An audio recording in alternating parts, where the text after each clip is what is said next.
Investing in real estate is one of the best ways to make somewhat a passive income. After all, people need a place to live. And if you are the provider of that solution, of course, you're going to make money. Now, there are several ways to invest since not all real estates are created equal. You can buy a single family home, condo, houses, warehouses, commercial properties, storage, and of course, multifamily. But even in multifamily properties, we have differences. You can have a residential multifamily and you can have a commercial multifamily. So if you're looking to invest in multifamily properties, stay tuned for today's video.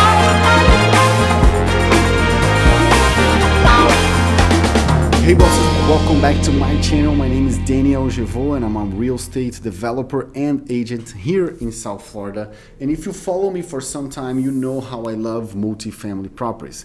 I myself have developed a 20-unit multifamily here in Miami, in Bay Harbor actually. And of course, I helped some of my investors in those kind of properties. Now, the reason that I really like, or the reasons that I really like multifamily properties is that they can give you passive income with lower effort than you having several single family homes. You have a lower vacancy risk since when you have a property with 5 doors, 5 people paying you, and one of them don't pay you, they miss the payment or they leave, you still have all the other 4 paying you. You have economy of scale, you have better negotiation power, you have protection over recession. It's easier to leverage. You can have tax benefits, and of course you can use depreciation to lower your taxes. And those are some of the benefits of multifamily properties. All of those benefits you can find both in residential and commercial multifamily properties. However, there's a difference between them, and that's when you need to pay attention and make the best selection for you. According to Florida real estate law, it is considered a residential property if you have up to 4 doors, up to 4 different families living in that property. So if you have a single family home, a duplex, a threeplex, and a fourplex, even though you are renting them to make money, they are not commercial properties, they are residential properties. Anything with 5 doors and more can be considered or will be considered a commercial property. The biggest reason that they have that is to differentiate the zoning in the city. You have residential zoning and commercial zoning, so you can apply that category within those properties. In some cities, for instance, in Miami Beach, you cannot do short terms in residential properties. So if you have a single family home or a fourplex, you cannot rent short term or Airbnb on those properties. However, if you have a 5 units or more building in a commercial area, then yes, in Miami Beach, you could apply to have short-term rentals. Another difference that you have from commercial and residential is that since the residential up to 4 units is still residential, you can apply for the same kind of line of credit to buy those property that you would do if you were buying a house to live in. For instance, sometimes you want to do FHA and just put 5% down. Sometimes you are a veteran and you can use the VA loan and buy up to 100% finance. You can do the same credit lines to duplexes, threeplexes, and fourplexes as you would do to a single family home or a condo. And the best thing about that is that the bank will not look only to your finances when they are approving your credit. They are also going to look at the property capacity to generate income. For instance, if you are buying a fourplex, they're going to look that if 3 of those 4 units, because they are considered that you are living in one of those, if 3 of those units generate enough income to pay for the mortgage, to pay for the monthly mortgage, then yes, it's more likely they are going to lend you the money regardless of your financial condition in general. Regarding your income or credit score, of course they will affect it, but if the property can pay for itself, they are going to give you a credit. The same thing can happen in a threeplex. If 2 of those units can pay for the mortgage, you're good to go. And a duplex, the same thing. If one rent is enough to cover the mortgage of that property, probably they are going to lend you the money. And the third and most important thing that I believe is that the difference between commercial and residential property is that on the commercial property, you have more power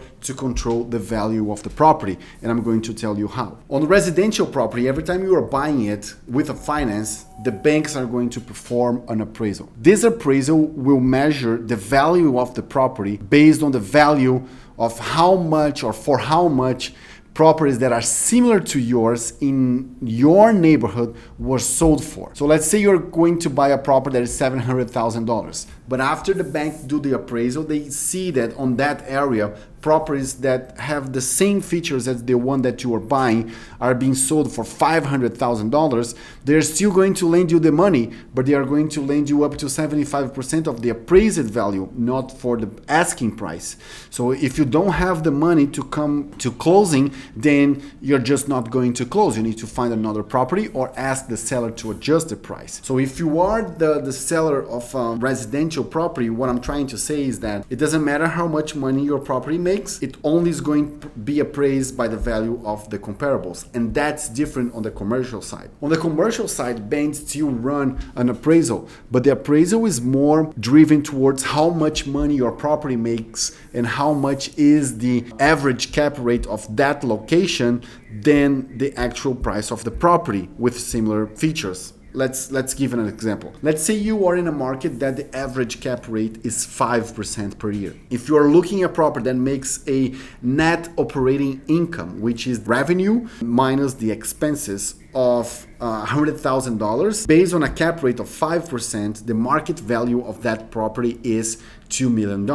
However, if that same property, that same neighborhood would perform not $100,000 but $80,000 with a 5% cap rate, the market value of that property would be $1.6 million, because $80,000 is 5% of 1.6 million. With that rule, what we can imply that if you can make more money, you can increase the rents of that property, or if you can reduce the costs of the running costs of that property, you're going to have a higher net operating income. And by having a higher net operating income with the same cap rate, you're going to make the market value of your property go up also. So that's what I said when you have more control of the value of your property. As long as you can increase the rent based on benefits that you give to your tenant, you have a storage, you have better quality appliances,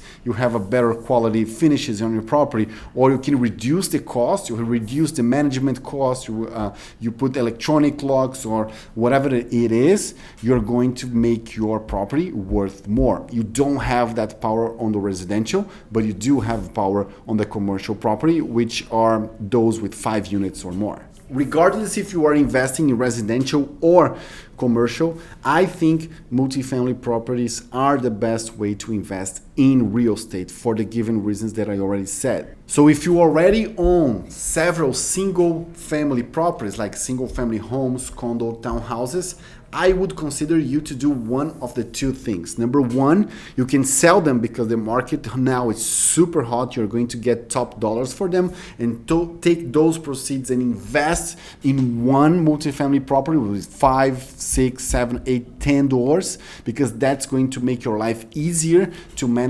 Is going to reduce your vacancy risk, is going to reduce default risk, is going to increase your economy of scale, is going to just make your life better. If you don't want to sell those property, you can try to leverage them. If they are paid cash, if they were paid cash, you can try to get a credit line on them, and with that money, you do a down payment on a multifamily property and you buy more property. So you keep both of them. If they are already financed, you can try to get an equity line based on the equity that you already built on those properties. So you can leverage those properties, and with that money also gives us a down payment in a multifamily. And if you're just starting investing in real estate, try to buy multifamily properties over single family ones. I'll see you in the next video.